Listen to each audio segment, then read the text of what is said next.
This is the In Focus podcast from The Hindu.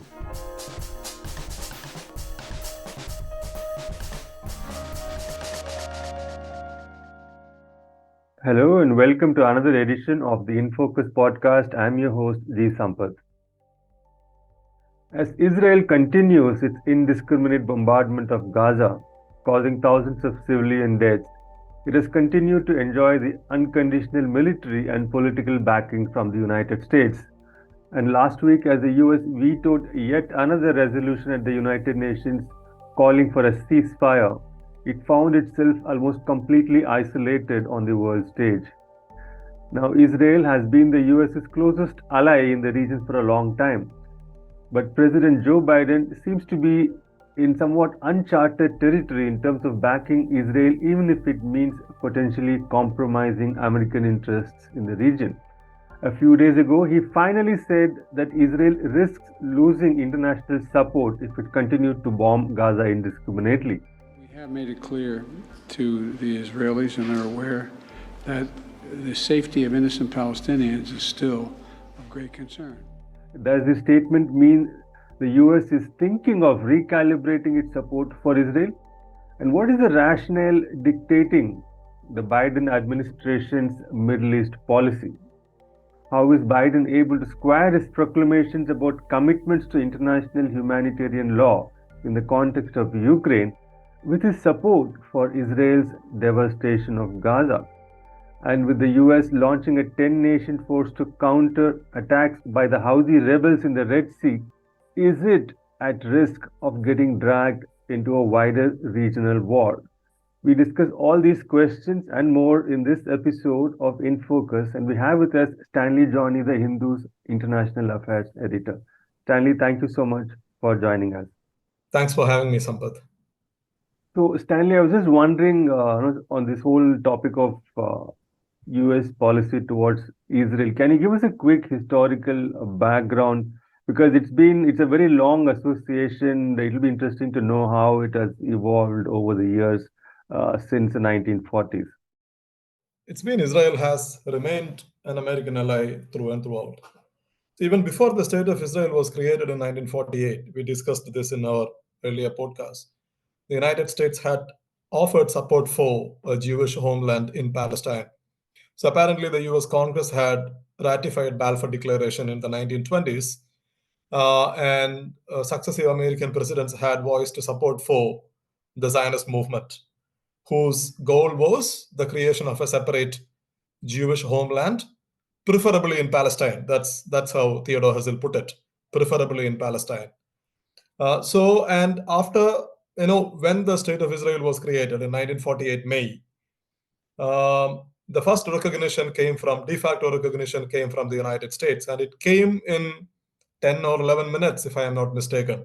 Within minutes, actually, the recognition came from Washington. But the strategic partnership which we see today, that took shape only in the 1950s. Because you see, immediately after the war, you had the Cold War, the early days of the Cold War, where in the case of West Asia, the Soviet Union was trying to reach out to Arab countries.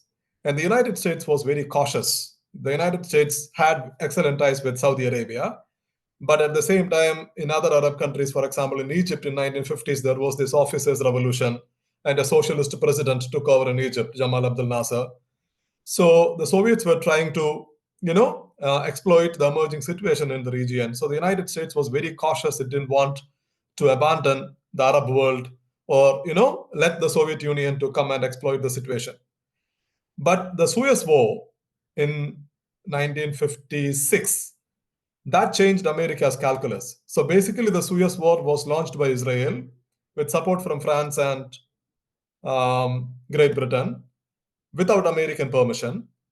And Eisenhower was very much upset. So was Khrushchev, the Soviet leader. So Khrushchev threatened to fire Soviet rockets into Israel unless Israel pulls back from Sinai Peninsula. And Israel eventually pulled back. But the American administration also realized Israel's strategic weight after this incident, after the Suez crisis. And ever since the United States has strongly supported Israel because the United States saw Israel as a stable, strong, militarily powerful ally in a region where it had very complicated ties. The Americans wanted Israel to balance its relationship with the Arab world. It also wants Israel as a bulwark against the Soviet expansionism in the region. So the Americans continued to see Israel as a strong ally. So this is the strategic rationale behind the United States relationship with Israel. And if you see historically in 1967 during the war, so Israel launched the war in 1967, and the United States stood solidly behind Israel. It delayed the UN Security Council resolutions, and the resolution went through only after Israel defeated all the countries, though Israel managed to do it in 6 days. And again in 1973, there was an understanding between the Soviet Union and the United States that they would not provide offensive weapons to their respective allies. So in the case of the Soviet Union, Egypt and Syria, and in the case of the United States, Israel.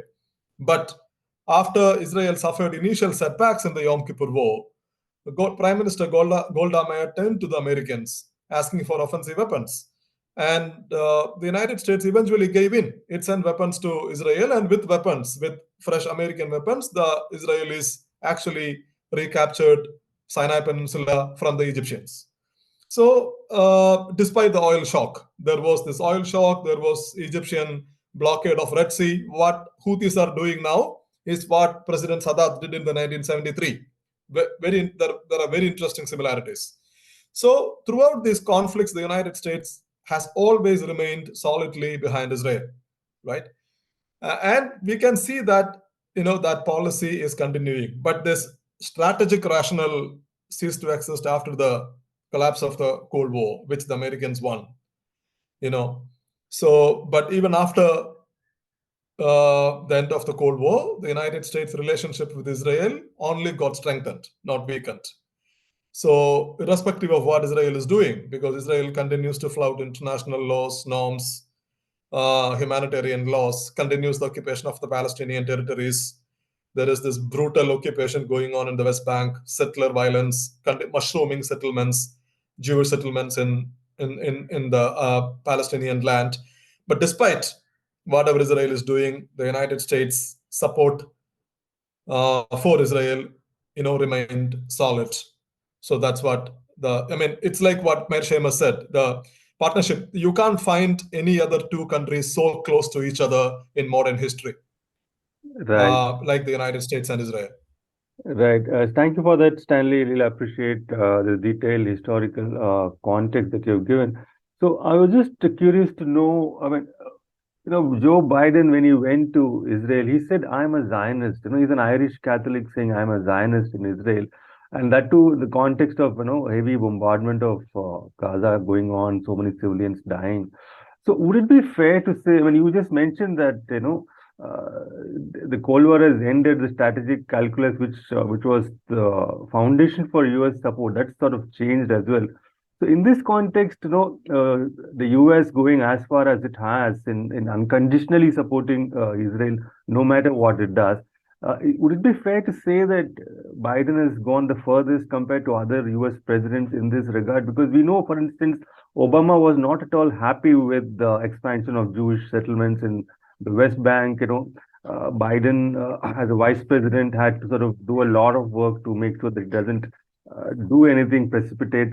And even Ronald Reagan, for instance, the conservative president, he got Israel to pull back from the siege of Beirut, right? He sort of livid with that. But that seems to have all gone, like Biden seems to have gone beyond every US president, even most hawkish ones in this regard. Like, is it like something personal to Joe Biden, or is it something reflected across the administration, which seems doubtful to me, at least, because we saw that around 500 officials from different departments of the US government had signed a petition saying they don't agree with the Biden administration's Israel policy. So is it just Biden we're talking about, or is it a section of the American establishment, or is it like a well thought out American strategic position reflected in what's happening right now? Yeah, you had dissenting voices coming from the top officials of the Biden administration as well. For example, Lloyd Austin, the Pentagon chief, So he said 2 weeks ago that Israel might take a tactical victory, but could face a strategic defeat. Austin said different things yesterday when he met the Israeli defense minister. That's a different thing. But in Washington, he said this, that Israel is replacing tactical victory for a strategic defeat. And so I mean, I think it's commonsensical to assume that there are differences of opinion within the Biden administration. But I think President Biden himself remains very pro-Israel. So I think he has set the policy clear. You can listen to John Kirby's press conferences, right, to understand how the White House looks at this issue. So Kirby is saying, I mean, he says it cannot be called a genocide. He says Hamas was carrying out a genocide, not Israel. So you see weird differences coming out of Kirby if you listen to him. So that explains how the White House is looking at the crisis. And comparatively, if you compare Biden administration's policy towards Israel with other US presidents, so I would say that this is by far the most pro-Israel policy of an American president has taken during the time of crisis, during the time of major crisis. Because, for example, if you talked about Reagan. Yes, Reagan actually arm twisted the Israelis to pull back from Beirut in 1982. And in 2002, President George W. Bush, so Bush asked Ariel Sharon to withdraw from,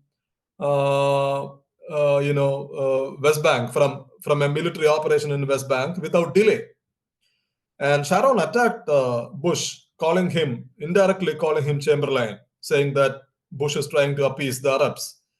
And Condoleezza Rice had reacted to that forcefully, saying that if the president meant without delay, if the president said without delay, that meant without delay. So they actually forced the Sharon government to pull back from one offensive military operation at the peak of the Second Intifada. And Bush had also allowed several UN Security Council resolutions pass that were critical of Israel. Obama stonewalled a lot of resolutions, but towards the end, even Obama let a resolution go through that asked Israel to freeze all the settlement activities in the West Bank. So you look at, and President Jimmy Carter had threatened Israel that he would directly establish a relationship with the PLO if Israel is not ready to discuss the Palestine issue in the Camp David negotiations. And the Israelis actually did. They came up with a framework for peace agreement, because both Anwar Sadat and President Carter had put pressure on Menachem Begin, who was a right-wing prime minister, who was a Likud prime minister. So successive American presidents had used the pressure tactics, because speaking matter of factly, only the United States can put effective pressure on Israel, nobody else. But you look at Biden administration's policy, right? Immediately after the October 7 attack, Biden himself went there. He embraced Israel's military operation. And it's been, 8 weeks? 20,000 people were killed in Palestine, a vast majority of them women and children. 90% of Gaza's population have been displaced. 90% of the 2.3 million people. And around 50 to 60,000 people have been wounded. And the whole Gaza Strip has been cut off: fuel, water, medicines, etc., etc. Hospitals are being bombed. So hospitals are being bombed at a time when 60,000 people are wounded. And a vast majority of people who were living in northern Gaza, highly populated, densely populated northern Gaza, have been pushed to the south.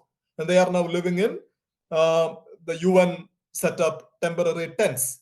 So what is happening in Gaza is an unprecedented humanitarian catastrophe. The UN security, the United Nations itself calls Gaza a graveyard for children and a living hell for everybody else. So this is an unprecedented crisis. And the Biden administration, which said its foreign policy would be centered around human rights, has not even called for a ceasefire. You look at the contradiction. The same Biden administration that built a moral case over Ukraine has not even called for a ceasefire. Even yesterday, Lloyd Austin was there in Israel, and he said the United States continues to support Israel's right to defend itself. This is an unprecedented support for Israel in the time of an unprecedented humanitarian crisis. Right. And how do you read Biden's recent public statement at a donor event where he did say that Israel risks losing international support with its quote unquote indiscriminate bombing campaign? Does this mark some kind of a shift in thinking in terms of this unconditional support, or this is just a statement aimed at maybe appeasing sections of his party or something like that? So Biden faces heat domestically, definitely, because there are now multiple polls suggesting that the young Democratic voters are so angry with Biden's handling of the crisis. His core voters are now moving away. So that's there. So, and also even Democratic, the left flank of the Democratic Party, they are also continuously attacking Biden. So he has raised this criticism. I mean, publicly, he said that Israel risks losing international support. Basically, Israel doesn't enjoy any international support. The support Israel is getting is from the United States, France, and and the United Kingdom, some other Western countries. That's it. Czechia is the one renowned member of NATO to support a US Yeah, stand on it. Yeah. yeah. So that's what Biden is insinuating, that Israel risks losing the support of these countries. But that doesn't reflect on an actual policy, because I think it was after Biden's statement that in the UN General Assembly, the United States again voted against the call for a ceasefire. And definitely yesterday's Lloyd Austin statement from Israel suggests that, I mean, they have also announced more weapons to Israel, without asking for any without setting any conditions, without asking Israel to do anything. So basically, its policy hasn't changed.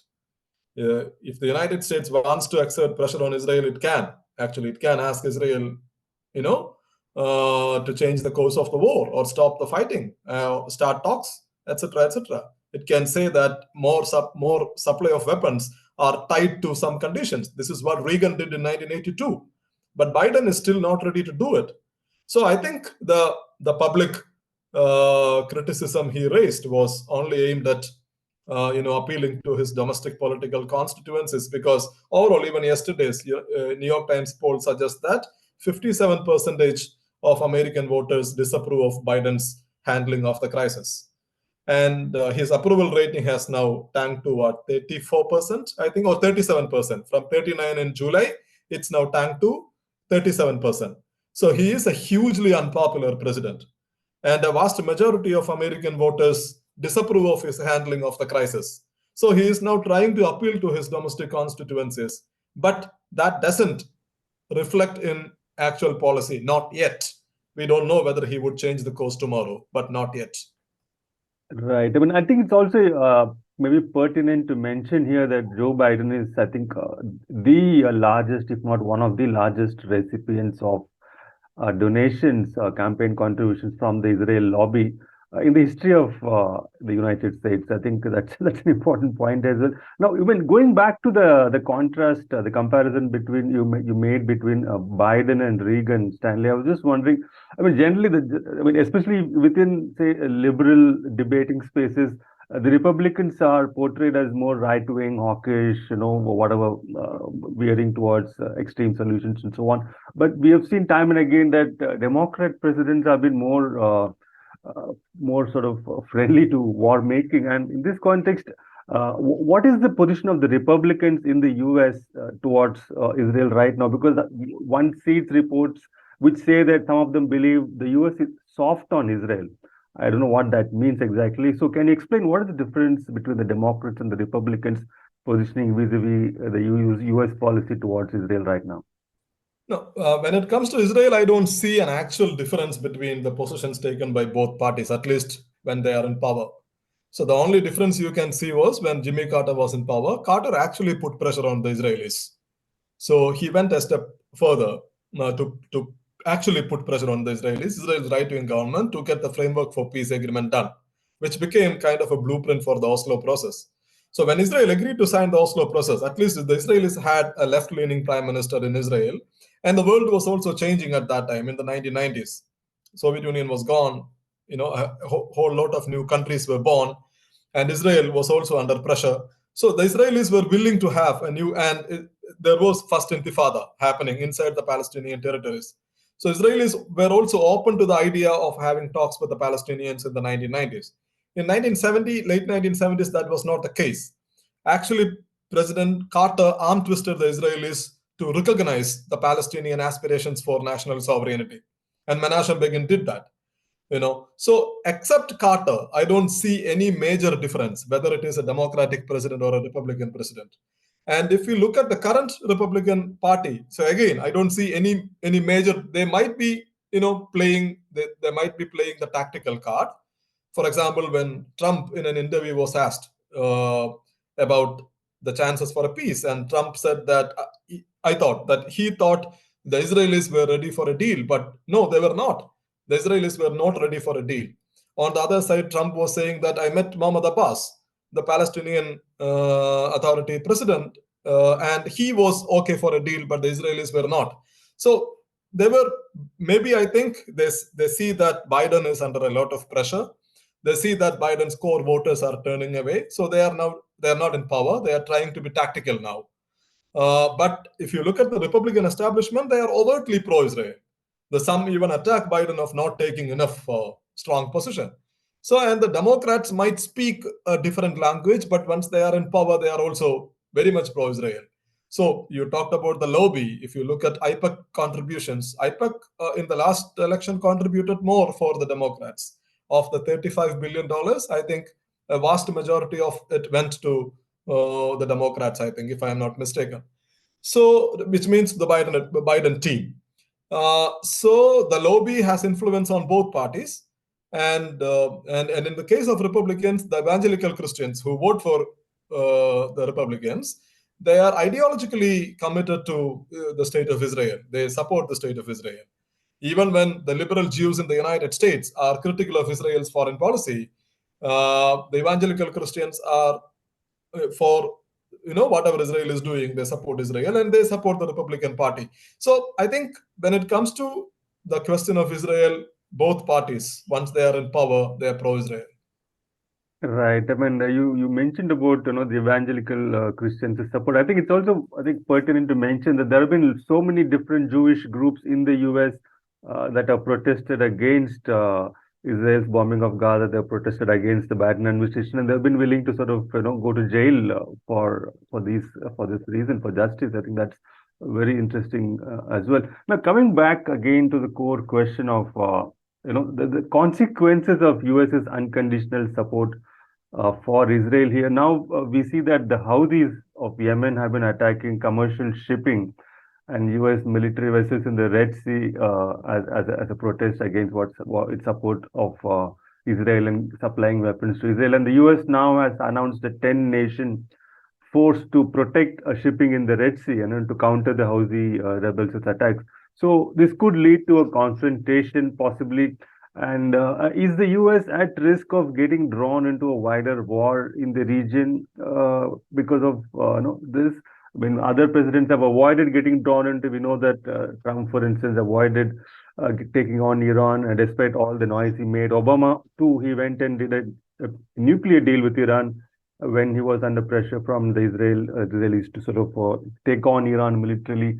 But with this particular kind of a scenario on Gaza and the US in a confrontation with the Houthi rebels, which are also proxies for Iran, is there a regional war happening and US getting drawn into it? Is that a scenario you foresee? First of all, about the consequences of American policy, I think the United States is in a very difficult situation here because you see the task force they have set up. Not a single Red Sea country is a member of the task force. Britain has announced to send the Royal Navy. Australia has announced to boost its presence, and Spain has said that it would support the task force, etc., etc. But not Saudi Arabia, not Jordan, not Egypt. Egypt is actually being hit by the Houthi attacks because of the Houthi attacks, the Red Sea traffic has fallen by 35%, which means Egypt, which is already reeling under high debt, Egypt will see a major fall in its foreign currency earning. But even Egypt hasn't joined the task force. And Saudi Arabia, which had been fighting the Houthis since 2015 for 6-7 years, now there is a ceasefire. The Saudis stayed out of it. So this shows the anger in the Arab world to the United States. And you can also see when the Arabs formed a committee to explore a solution for the Palestine question, the first country they visited was China. And they came to India. That also shows they're trying to send a message to the Americans. See how President Putin was welcomed in the UAE and Saudi Arabia when he visited the country. So this President Putin is the president the United States has tried to demonize over the last 2 years, right? Trying to build a case. There is an international arrest warrant against him for war crimes. And see how he was welcomed in the UAE. So the Arab countries are pretty much upset, but they can't do much about it because the United States has a very strong military presence in all these countries. So Bahrain is the only Arab country, I think, that is part of the naval task force. And Bahrain doesn't have any other option, right? This is a naval task force, and the United States Fifth Fleet is based in Bahrain. It can't actually stay out of it. So Bahrain is part of that. But in the Arab world, there is groundswell of anger towards a Biden administration's policy towards Israel, towards Israel's war on Gaza. That's one thing. Secondly, you asked about whether the United States would be drawn into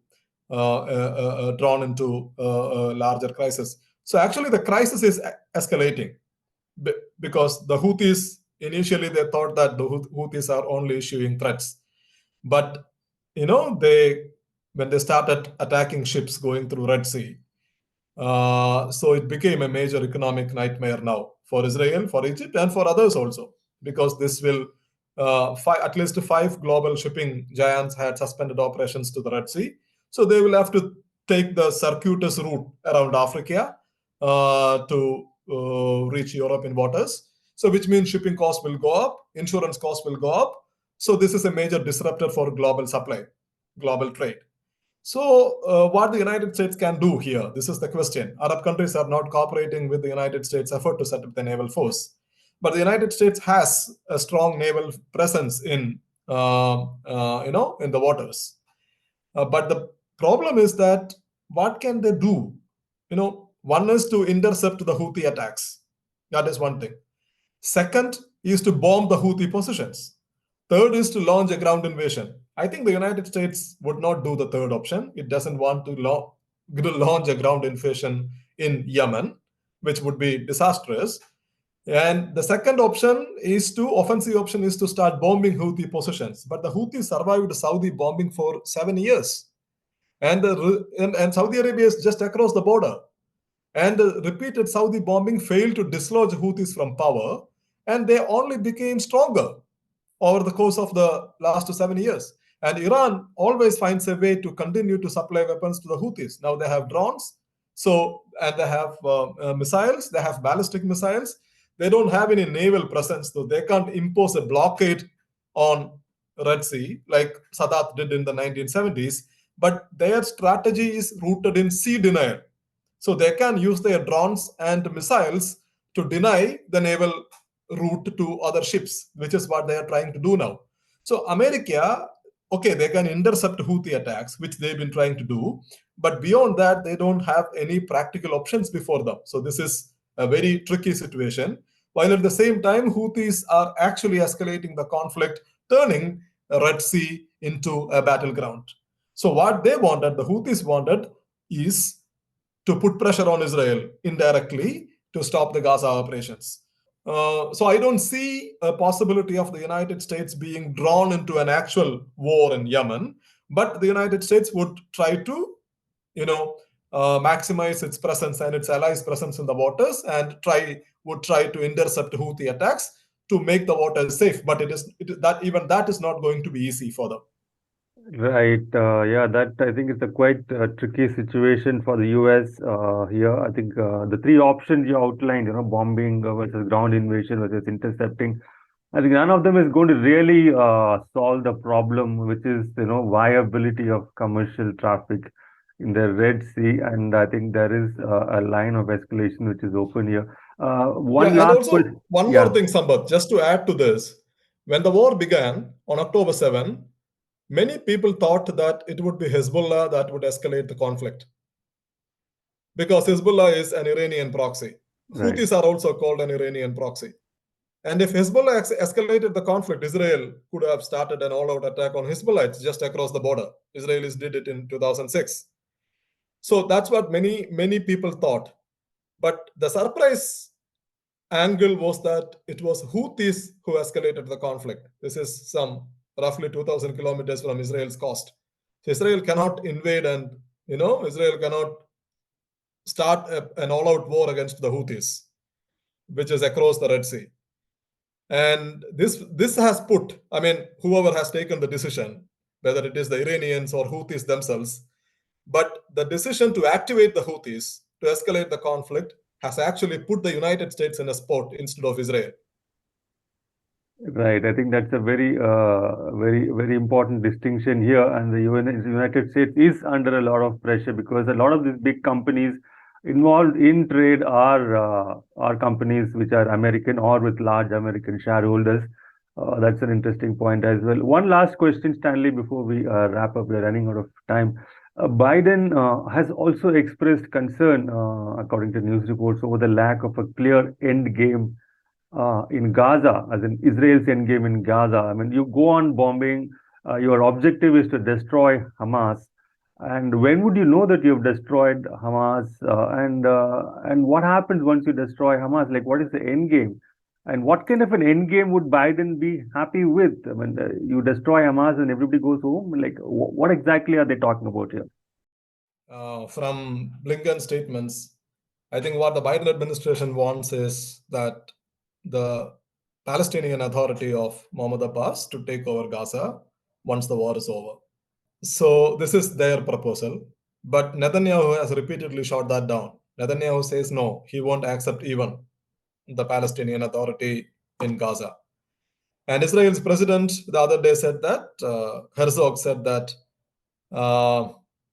we intend to take over the whole of Gaza. And Netanyahu had also earlier said that Israel's military would continue to play a role in Gaza. So, actually there is no end game. I think Israel wants to take over the whole of Gaza, but even then, the question is what comes next. If Israel has already destroyed parts of Gaza, and Israel might want to push the Palestinians out of Gaza into Egypt's Sinai Peninsula, so that less number of people, Israel might be thinking that they can manage whatever. But the Egyptian president has clearly said that he would not allow that to happen. Sisi. He said that he would not be complicit with any Israeli policy of mass eviction of the Palestinians. So actually, there is no clarity. And also with regard to dismantling Hamas, the question is how are they going to dismantle Hamas? After 7-8 weeks of bombing, they haven't even taken down Hamas's command structure. Hamas's top leaders are still alive. They called Mahmoud Deif and the Israelis said Mahmoud Deif and Yahya Sinwar are dead men walking, and they are still walking, right? So it's very difficult to judge Israel's success in this military operation. And Hamas is not ISIS, as Israel keeps saying Hamas is ISIS. ISIS was an outgrowth of Al-Qaeda. ISIS didn't have any social roots. And it was the Muslim armies that defeated ISIS. You look at the Kurds, Iranians, the Syrians, and the Russians and the Americans only provided air cover. But Hamas is rooted in Palestinian society, and they have a social cause. They have a political cause, which is the liberation of the Palestinian territories from Israel's occupation. So as long as the occupation continues, Hamas would survive in one form or the other, irrespective of whether Israel takes a military victory. So Israel has set lofty targets for itself, and it is now struggling to achieve those targets. And I don't think that anybody has any idea about what an end game could be, or what could be a post-war Gaza situation is. Right. I think from what you're saying, Stanley, it does look like the end game, if any, is to make the occupation a permanent one, which of course is not going to be easy at all, as long as there are 2.3 million Palestinians living in Gaza, and which is where there have been efforts to sort of evict them, push the north to the south. I mean, residents of the north to the south, and then to Egypt and so on. But again, the endgame is not clear, and in the meantime, the US's position is getting more and more difficult with its publicly avowed support, unconditional support for Israel, regardless of it going ahead with bombing campaign, military conflict, without any kind of restraint or red lines or humanitarian concerns. Thank you so much, Stanley, for joining us once again with your thoughts and observations on this Middle East conflict. Pleasure talking to you. Thanks, Sampath. Pleasure. In Focus will be back soon with analysis of the biggest news issues. In the meantime, you can find our podcast on Spotify, Apple Podcasts, Stitcher, and other platforms. Just search for In Focus by The Hindu. We'll see you soon.